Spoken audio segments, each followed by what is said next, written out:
And I've always railed against the Canadian Senate, demanding either massive reform of the institution or outright abolition of it. In the late 1980s, when I was just really starting to pay attention to politics, and early 90s, the Triple E Senate was the rallying cry from the Reform Party as it gained steam in the West. And that stood for, if those remember it, equal, elected, and effective. And it was presumed if we got those first two E's, the third would follow. The Senate looked as if it would take a stance and shoot down Brian Mulroney's GST legislation in 1990, for example. But then Mulroney just expanded the number of senators and appointed enough complacent PC senators to ensure his bill would pass. He stacked it, and it demonstrated just how weak and beholden the Senate is to a prime minister with a majority government. The Canadian Senate, for the most part, has been a patronage pit. It's a place to return political favors to well-connected party supporters where they could garner a good income with an incredible pension while putting in a minimum of work. So I'm going to give a little more sin to history. Andrew Thompson, for those who might remember him, was a prime example of a useless senator with a bad case of personal entitlement to taxpayers' dollars. Now, Thompson had served as a somewhat lackluster leader of the Liberal Party of Ontario in the early 60s, and as a reward for his time representing the provincial Liberals, he was appointed to the Senate by Lester Pearson. We did the same with that useless Liberal out here, Grant Mitchell, in Alberta. Now, once there, Thompson kept his head low and resided there for decades. In 1997, Thompson suddenly hit the public spotlight. 30 years later, when it was found he only attended Senate sessions for a few days a year. Not only had he done next to nothing in the Senate, he actually lived in Mexico. He rarely even set foot in Canadian soil in years, but he was drawing a nice six-figure salary full of benefits. Now, Thompson, he was indignant at being called out for his absences. With this exposure of such an embarrassing example of a senator, the Chrétien Liberals expired Thompson from caucus, and senators struck a subcommittee to examine the issue, and Thompson wouldn't even come back from Mexico to speak to it. He didn't feel he needed to defend himself.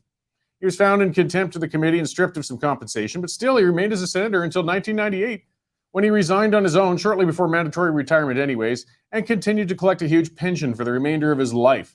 These are the kind of examples that made me give up all hope of Senate reform. Now, over the years, we've seen some Senate committees, improving some bills at times, but they haven't really done much, and we've been forgotten for the most part, except for when periodic scandals hit with, again, senators in entitlement like Mike Duffy or Patrick Brazeau. And they made the news for all the wrong reasons.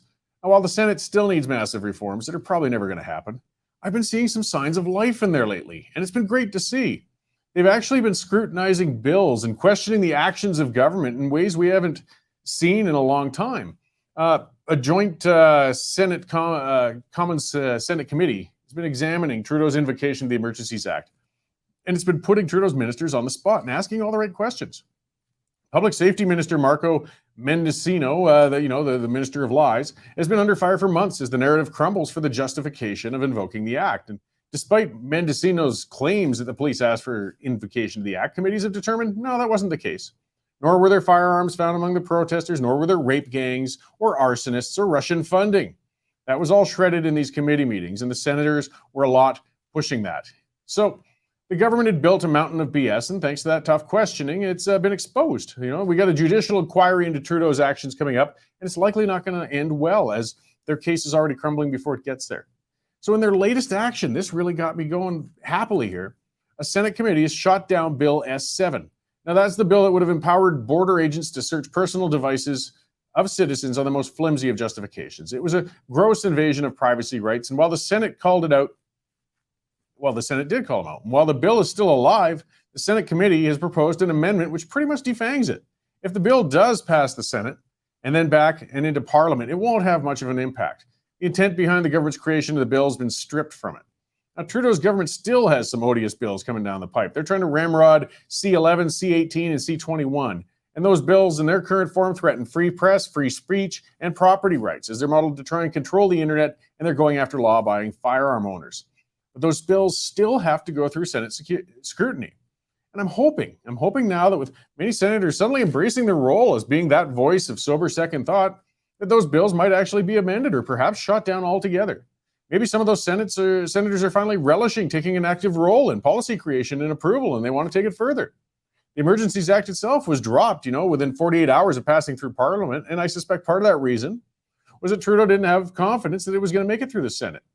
We've been through infringements upon civil liberties these last 2 years, unlike any seen in generations. We need to apply scrutiny to these actions in hindsight now, too, with a mind to prevent that sort of overreach again. My optimism could be misplaced, but I hope not. The sleepy Senate could start embracing its job again, and I can't think of a better time for them to get on it. So, hey, let's give a thumbs up to those senators and encourage them to stay awake and keep at it. They're finally doing a good job.